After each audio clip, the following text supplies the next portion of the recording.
Hello everyone and welcome to the channel. In this video, I will show you exactly how to upload files to Chat Up. First of all, open up the Chat GPT in your web browser.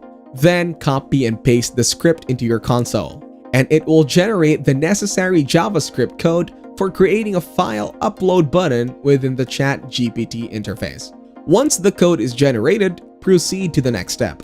Now that the code is ready, copy it and right-click to inspect element. Then, navigate to the console. Clear any existing content. Paste the code and hit enter. You should now see a Submit a File button. Then, click on the New button, and you'll be prompted to upload a file, whether it is a text file, CSV, or any other format you prefer. After selecting your file, submit it. You will notice a prompt generated based on your file content. Feel free to customize the file name and, if needed, download the result as a PDF. While the formatting might not be perfect, it gets the job.